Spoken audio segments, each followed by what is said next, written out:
이 시간 우리가 함께 말씀 보겠습니다. 이사야서 20장 말씀입니다. 이사야 20장 말씀, 또 효화행복도 펴주시고요. 이사야 20장 말씀을 함께 봉독하도록 하겠습니다.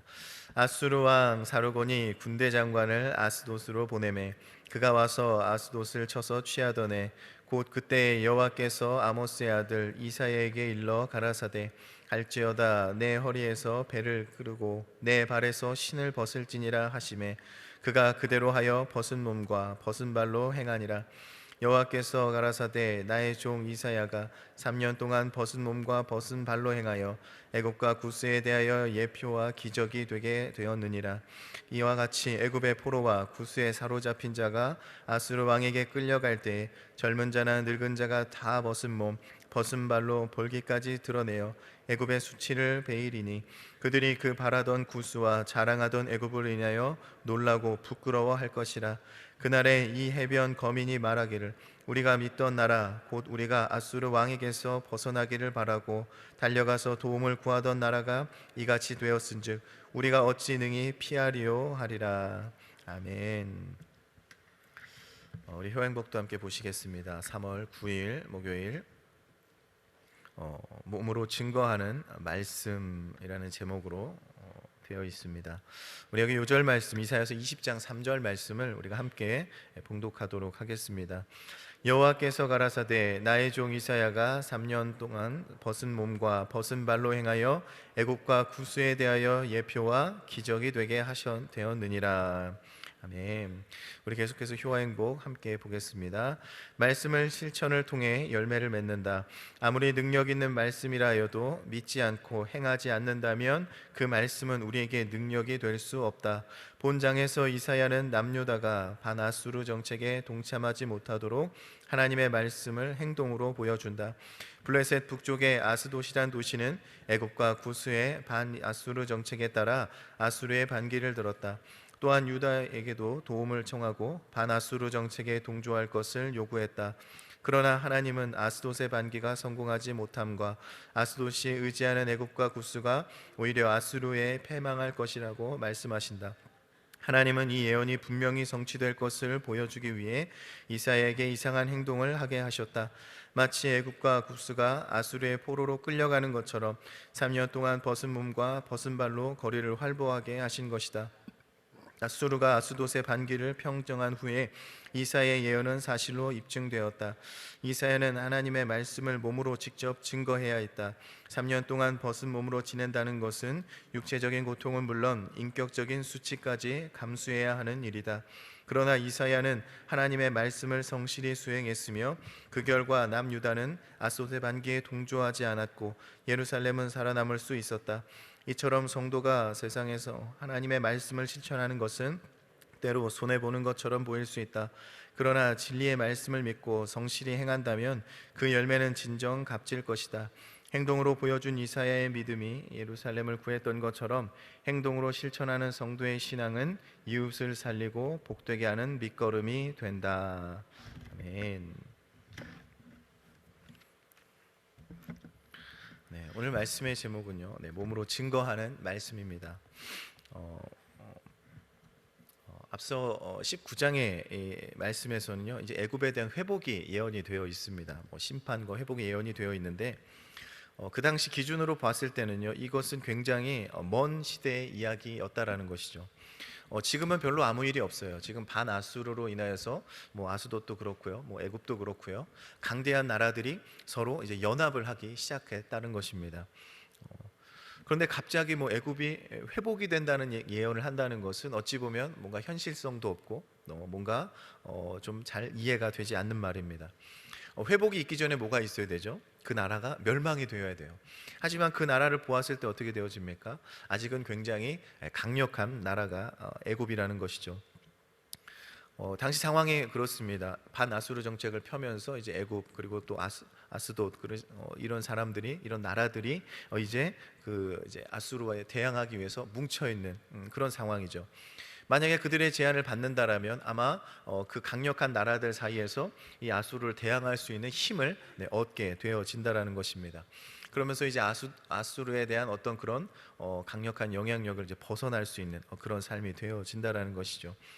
그런데 이 이사야의 예언은 어떻습니까? 이제 머지않아 애굽은 이제 멸망할 것이라는 거예요. 다 이제 수치를 당하게 될 것이라는 겁니다. 이것을 이사야가 어떻게 예언으로 전하지요? 그들이 멸망하게 될 것을요 말씀으로 전하지 않고요 어떻게 합니까? 그가 행동으로 보여줍니다. 3년 동안 이제 벗은 몸과 벗은 발로 이제 살아가게 되어진다라고 얘기를 하죠. 이제 벗은 몸, 벗은 발, 이것은요 이제 전쟁 포로들의 모습입니다. 그들이 옷이 벗겨지고 신발도 신지 못하고 그렇게 끌려가는 모습이죠. 이것이 그냥 뭐 발가벗은 모습은 아니고요. 이제 속옷만 입고 다니는 모습입니다. 우리는 물론 이 짧은 말씀으로 이 이사야가 3년 동안 그렇게 행했다라고 이제 보이지만 실제로 그의 삶이 어땠겠습니까, 여러분? 속옷만 입고 여러분 다닌다고 생각을 해보세요. 아마 어깨를 좀 펴지 못하고 아마 그렇게 다닐 것 같고요. 좀 부끄러움 아니면 부끄러움을 넘어서 이제 수치스러운 그런 삶을 살아가게 될 것입니다. 물론 이 부끄러움과 수치스러움을 좀 이겨냈다고 하더라도요. 분명히 그 강한 햇볕과 또 밤에는 그 추위에 굉장히 힘든 삶을 살았을 것입니다. 나를 보호해 줄 옷이 없기 때문에 굉장히 힘들었겠죠. 또 신발을 신지 않았으니 어떻습니까? 작은 돌멩이 아니면 좀 뾰족한 것들 이런 것들을 밟게 되어진다라면 그것이 굉장히 큰 아픔이 되었을 것입니다. 왜 이렇게까지 하죠? 왜 이런 모습들을 보여줍니까? 3절에 그렇게 얘기하죠. 여호와께서 가라사대 나의 종 이사야가 3년 동안 벗은 몸과 벗은 발로 행하여 애굽과 구스에 대하여 예표로 기적이 되었느니라. 그들의 모습을 보여주는 거예요. 그들이 애굽이 멸망할 것을, 그들이 포로가 될 것을 우리가 의지하려고 했던 그 애굽이라는 나라가 이제는 정말 포로가 되어서 이 이사야가 3년 동안 그렇게 다녔던 모습을 보고 얼마나 3년 동안 그렇게 다녔으니 몸도 좀 많이 상해 있었을 것이고요. 굉장히 사람들에게 손가락질 당하는 모습이 되었을 것입니다. 그런 모습들이 이제 애굽의 모습이 되어질 거라고 보여주었다라는 것이죠. 왜 이것을 말로 표현하지 않았을까요? 때로는 하나님께서 이 선지자를 통하여서요 더 강력한 말씀을 전하기 위해서 말로가 아니라 행동으로 전할 때가 있다라는 것입니다. 우리가 잘 아는 말씀도 그런 말이 있죠. 백문이 불여일견이라. 100번 듣는 것보다 한 번 보는 것이 낫다, 그렇게 얘기를 합니다. 때문에 하나님께서는요 말을 해도 들을 수 없는, 깨닫지 못하는 그런 자들을 통하여서 이 선지자의 그 행함을 통해 더 강력한 메시지를 전하고 계신다라는 것입니다. 왜 이렇게 강력하게, 왜 이렇게까지 하나님께서 말씀을 전하십니까? 하나님께서 그 백성들을 사랑하고 계시기 때문입니다. 이 백성들이 말로 해서 알아듣지 못하니 그 이사야를 통해서 3년 동안 정말 실제로 우리가 지금 뭐 영화관에서 3D, 4D를 보는 것처럼 말로 하는 것이 아니라 실제로 느껴지도록, 체험이 되어지도록 저것이 이 애굽의 포로의 모습이 될 것이라는 것을 전하고 계신다라는 것입니다. 주님이 왜 그렇게까지 이 애굽의 멸망을 보여주시고 예언을 하셨습니까? 그들이 이 반아수르 정책을 통해서 그 이방 나라가 모이는 그것에 참여하게 되어진다라면 애국과 가까워지게 되어지고 결국에는 어떻게 됩니까? 아무리 우리를 보호해 줄 수 있는 그런 나라라고 할지라도, 우리에게 평안을 줄 수 있는 나라라고 할지라도요 결국에는 이방 민족, 또 우상을 섬기는 나라, 그렇기 때문에 그들의 문화, 그들의 삶이 믿음의 백성들을 더럽힐 수 있기 때문이라는 것입니다. 하나님을 섬기는 것에 멀어지게 하고요 이방의 것들을 통하여서 점점 더 죄악 가운데 살아가는 것을 하나님께서 막고 싶으셨다라는 것입니다. 결국에 하나님 백성들은 그들을 통해서 죄악 가운데 살아가게 될 것이고요 하나님과 멀어짐을 통해서 그들은 구원과 멀어지게 되어진다라는 것이죠. 그들은 어떻게 해야 됩니까? 지금 이 반아수르에 반하는 그런 다른 강력한 나라들과 손을 잡을 것이 아니라요 그들은 지금 하나님을 더 의지했어야 된다는 것이죠.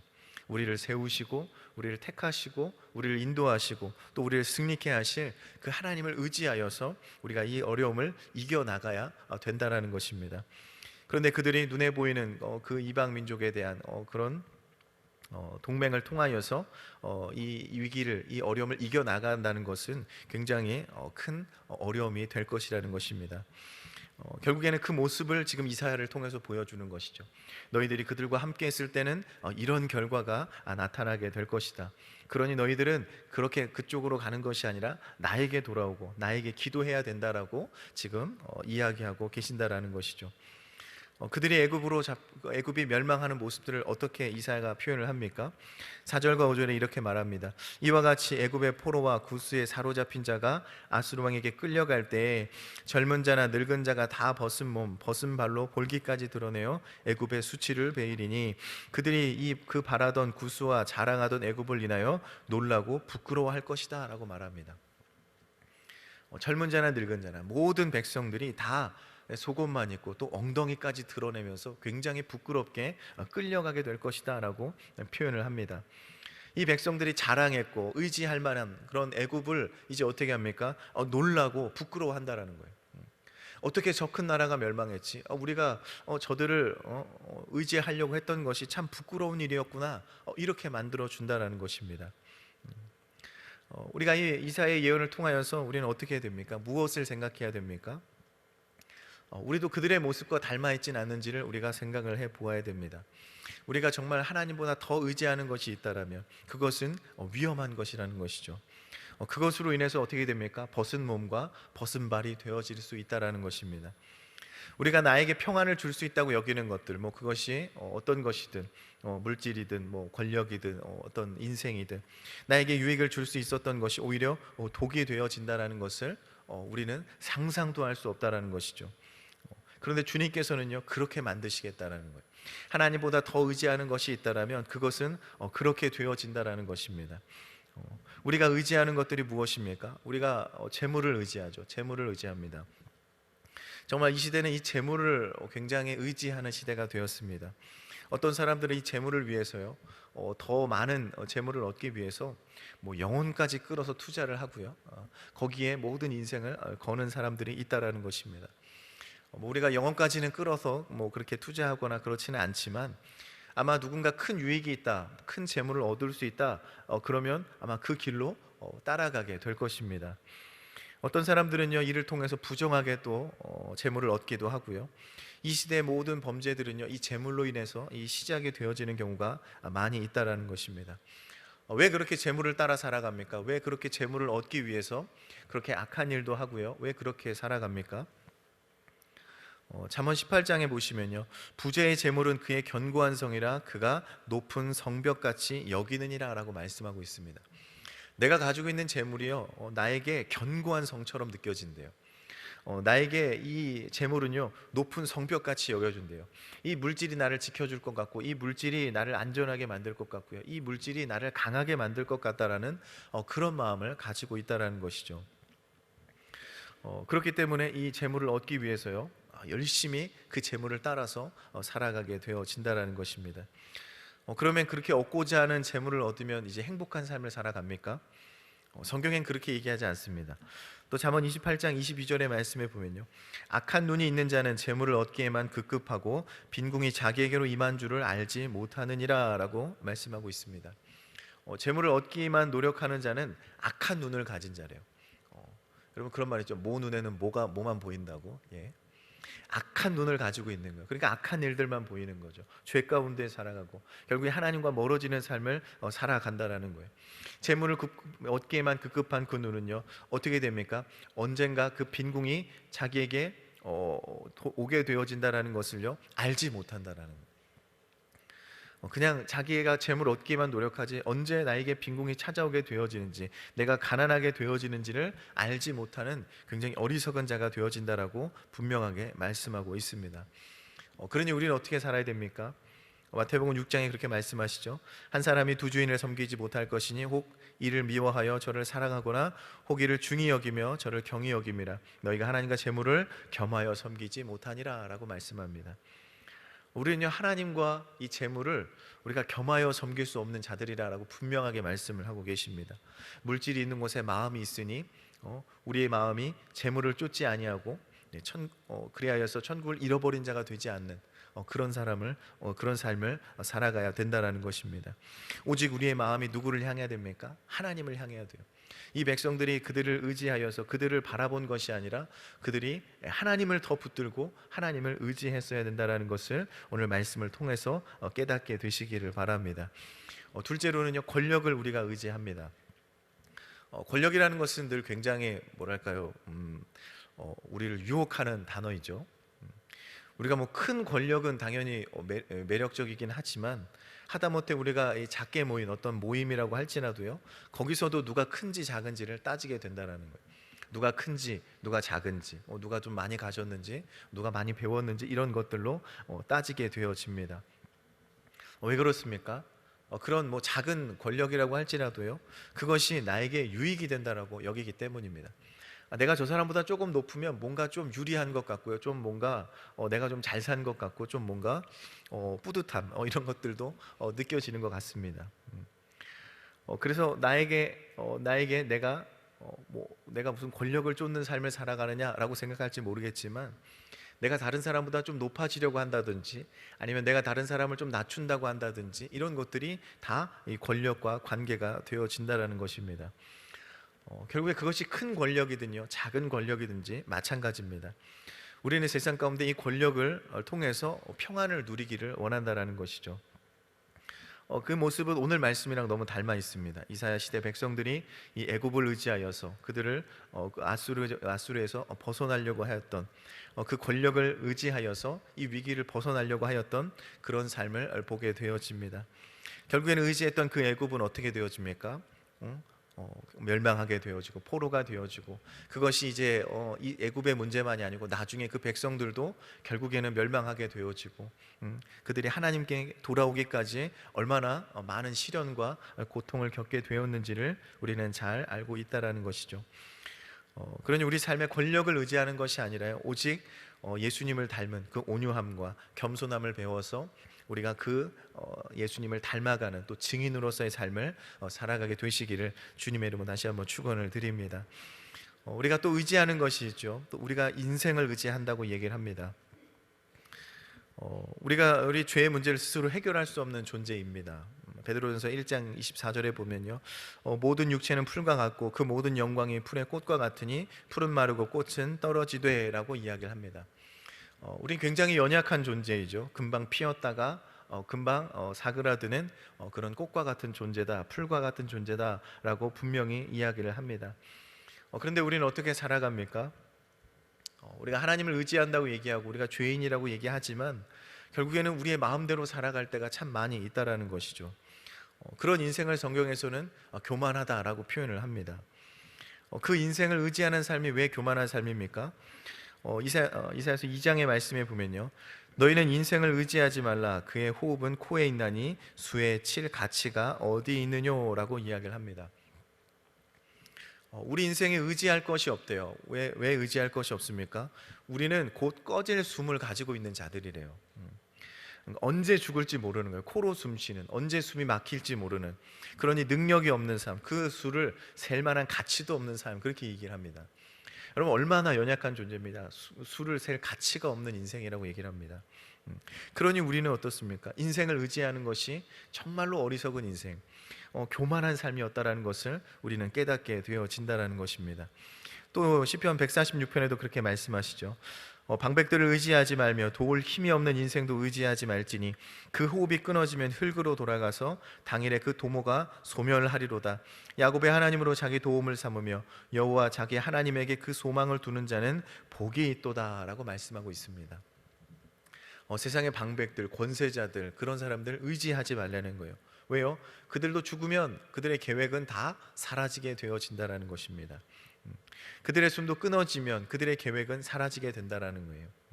그러니 어떻게 됩니까? 우리가 야곱의 하나님, 그 하나님을 도움으로 삼고 또 그 하나님께 소망을 두는 자가 복된 삶이다라고 분명하게 말씀을 하고 있습니다. 그렇다면 왜 우리가 이렇게 죄물을 쫓지 않고 권력과 인생을 쫓지 않는 삶을 살아야 됩니까? 세상 사람들은 권력을 쫓아가고 또 사람들을 의지해서 뭔가 잘 사는 것 같고 그 삶이 잘 되는 것 같은데, 왜 우리는 그렇게 살아야 됩니까? 이거는 우리가 정말 세상 가운데 그렇게 사는 게 오히려 부끄러움을 당하는 게 아닙니까?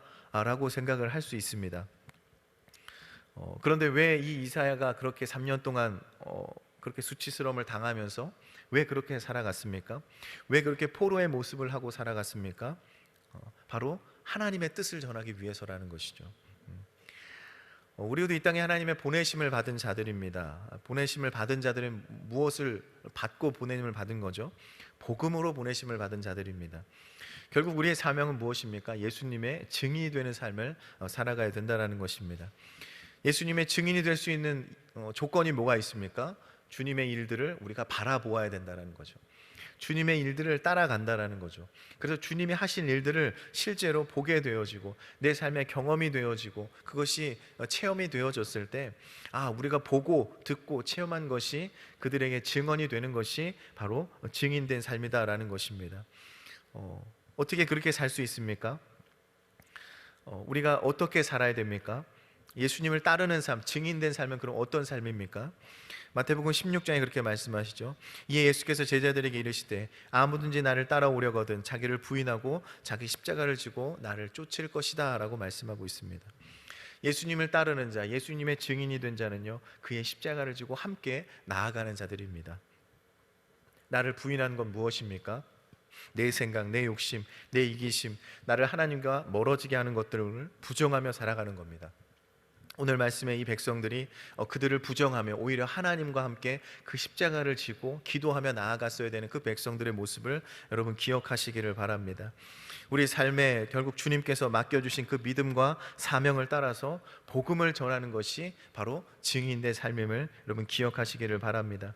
여러분 무엇으로 복음을 전하시겠습니까? 무엇이 예수님을 증거하는 모습들이 되어지겠습니까?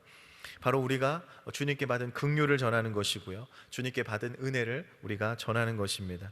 또 내 삶에 주님께서 이루셨고 또 이루실 것들을 그들에게 나타내며 살아가는 것입니다. 그것이 증명되는 삶, 그것이 내 삶에 나타나는 삶, 그것이 바로 복음의 삶, 증인된 삶임을 여러분 기억하시기를 바랍니다. 그러므로 우리 삶 가운데 여러분 이사야와 같이 주님의 말씀을 받은 자들이 그 말씀대로 살아가는 것 같이 우리가 그 삶에 정말 하나님의 말씀대로 살아감으로 하나님이 주신 그 놀라운 일들을 우리가 누리며 살아가는 그런 귀한 삶이 되시기를 주님의 이름으로 축원을 드립니다. 기도하겠습니다. 하나님 감사합니다. 하나님 오늘 말씀을 통하여서 그 애굽을 의지하였던 그 백성들의 모습을 보게 되어집니다. 아버지, 그 삶 가운데 이사야가 하나님의 말씀을 들고 3년 동안 그 말씀대로 행하여 살아갔던 것을 기억하게 하여 주시옵소서. 우리가 하나님의 증인된 삶을 살기 원합니다. 이사야와 같이 우리가 그 말씀을 증거하기 위하여서 그 삶의 부끄러움과 수치와 손해를 보는 것 같은 삶을 살아갈지라도 그 말씀을 따라서 우리가 증거하고 또 증인된 삶을 온전히 살아갈 수 있도록 주여 우리를 붙들어 주시옵소서. 담대한 믿음 주시옵시고 부끄러움을 당하지 않은 복음 되게 하시고 하나님 그 삶에 하나님의 놀라운 역사가 이루어져서 그들을 의지하지 않고 그들과 함께하지 않았던 것을 보게 됩니다. 하나님 우리도 그들을 떠나게 하시고 세상을 의지하지 않게 하시고 오직 주님만 바라보는 우리들의 삶이 되게 하여 주시옵소서. 감사드리며 예수님의 이름으로 기도하옵나이다. 아멘.